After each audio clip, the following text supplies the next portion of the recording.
സ്നേഹസമ്പന്നനായ ഈശോയെ, ഞങ്ങളുടെ ജീവിതത്തിലേക്ക് പുതിയൊരു ദിനം കൂടി നൽകിയതിന് ഞങ്ങൾ നിനക്ക് നന്ദി പറയുന്നു. കർത്താവെ, ഞങ്ങൾക്ക് കൈവന്ന ഓരോ നേട്ടങ്ങള്, വിജയങ്ങളെല്ലാം സന്തോഷകരമായ ഓർമ്മകളായും ജീവിതത്തിൽ സംഭവിച്ച പരാജയങ്ങള് ഞങ്ങളുടെ ബലഹീനതകളുടെ ആഴങ്ങളെ മനസ്സിലാക്കി അങ്ങിലേക്ക് കൂടുതൽ ആശ്രയിക്കുന്നുള്ള അവസരങ്ങളായും ഞങ്ങളുടെ ഓരോ ദുഃഖങ്ങളും അങ്ങിലേക്ക് ഞങ്ങളെ കൂടുതൽ അടുപ്പിക്കുന്നതിനുള്ള സന്ദർഭങ്ങളായി നീ മാറ്റണമേ. കർത്താവെ, ഞങ്ങൾ നഷ്ടപ്പെടുത്തിയ മണിക്കൂറുകളും പാഴാക്കി കളഞ്ഞ അവസരങ്ങളും അങ്ങേ വേദനിപ്പിച്ച നിമിഷങ്ങളെ ഓർത്ത് ഞങ്ങൾ മനസ്തപിക്കുന്നു. കർത്താവെ, ഞങ്ങളുടെ പോരായ്മകളെ, ബലഹീനതകളെ എല്ലാം പരിഹരിച്ചുകൊണ്ട് നല്ല രീതിയിൽ ജീവിക്കാനുള്ള കൃപ തരണമേ. ഈശോയെ, ഞങ്ങളുടെ മാതാപിതാക്കൾക്കും ബന്ധുമിത്രാദികൾക്കും ഞങ്ങൾക്ക് തന്നെയും അഭിമാനിക്കത്തക്ക വിധത്തിൽ ജീവിക്കുവാനുള്ള കൃപ തരണമേ.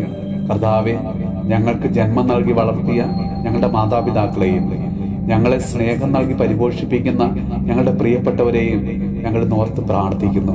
കർത്താവെ, ഞങ്ങൾക്ക് വേണ്ടി അനുദിനം പ്രാർത്ഥിക്കുന്ന, ഞങ്ങളെ പലവിധത്തിൽ സഹായിച്ചു കൊണ്ടിരിക്കുന്ന എല്ലാവരെയും അവരുടെ കുടുംബത്തെയും കർത്താവെ ഇന്ന് അനുഗ്രഹിക്കണമേ. നമ്മുടെ കർത്താവ് ഈശോ മിശിഹായുടെ കൃപയും പിതാവായ ദൈവത്തിന്റെ സ്നേഹവും പരിശുദ്ധാത്മാവിന്റെ സഹവാസവും പരിശുദ്ധ അമ്മയുടെയും വിശുദ്ധ ഔസേപ്പിതാവിന്റെയും മാധ്യസ്ഥവും വിശുദ്ധ കുരിശിന്റെ സംരക്ഷണവും നമ്മളോടും നമ്മുടെ ഭവനത്തോടും നമ്മുടെ ഇന്നത്തെ എല്ലാ പ്രാർത്ഥനാ നിയോഗങ്ങളോടും കൂടെ ഉണ്ടാകുമാറാകട്ടെ, ഇപ്പോഴും എപ്പോഴും എന്നേക്കും.